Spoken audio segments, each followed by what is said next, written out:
Have you heard about the latest changes in the Canadian government's study permit applications? The recent adjustments have stirred a pot of discontent and apprehension among prospective students in Punjab, India. The Canadian government's shift in focus from addressing pressing issues like college fees, rent control, and affordable accommodation to the implementation of new regulations is raising eyebrows. Students are now faced with additional challenges. For instance, there's Manpreet Kaur, a resident of Jalandhar, who holds a Canadian work permit. She's worried about how the upcoming regulations, set to be enforced from the first day of 2024, might limit her freedom to choose her preferred provinces and universities. Then there's the issue of the guaranteed investment certificate amount, which has doubled and now stands at a staggering $20,635. This has thrown a wrench in the plans of many students and their families, adding financial strain to their dreams of studying in Canada. These changes have cast a shadow of uncertainty over the dreams of many aspiring students. Scene script. Let's delve into the experiences and concerns of two students affected by these changes. First up, we have Manpreet Kaur, a resident of Jalandhar who already holds a Canadian work permit. For her, the new rules present a hurdle in her pursuit of higher education. The changes, she fears, could limit her freedom to choose her preferred province and university in Canada. It's an added layer to the already complex task of planning an international education, and for Manpreet, it's a significant concern. Next, we hear from Manpreet Kaur, a 12th grade student with dreams of migrating to Canada for further studies.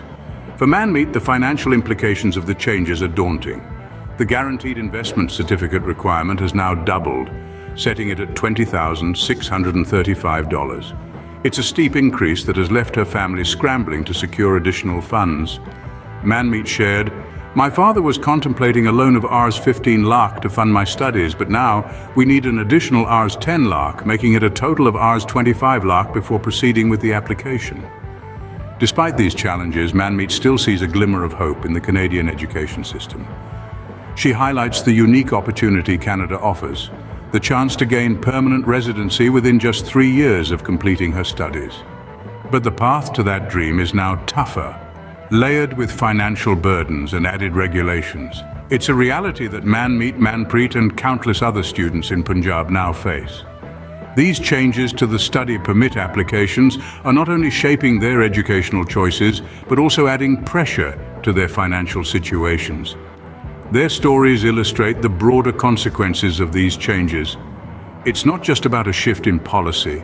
It's about the dreams and aspirations of young students. It's about the financial strain on families. It's about the future of international education in Canada.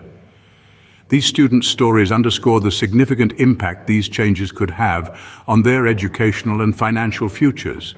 Now let's hear from an education consultant who anticipated such a decision.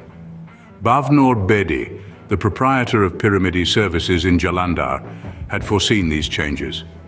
Bedi points out that the Canadian government is currently dealing with local backlash, primarily due to a housing crisis.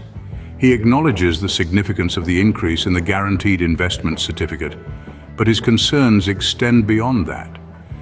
Bedi anticipates potential complications for aspiring students due to the proposed cap on international students after fall 2024.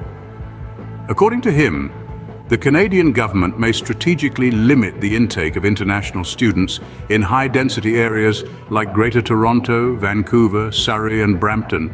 This could make provinces with lower populations more attractive to international students. Bedi's perspective offers a nuanced understanding of the situation. He believes that these changes are not just about managing an influx of international students, but are also reflective of broader socio-economic issues facing Canada. Bedi's insights highlight the potential complications for aspiring students and the strategic moves the Canadian government might make.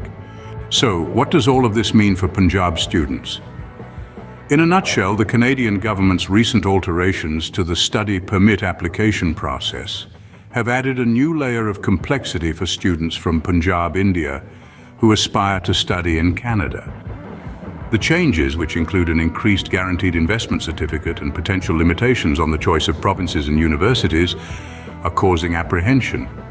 These adjustments shift the focus away from already pressing issues like college fees, rent control, and affordable accommodation, and put up additional hurdles for students.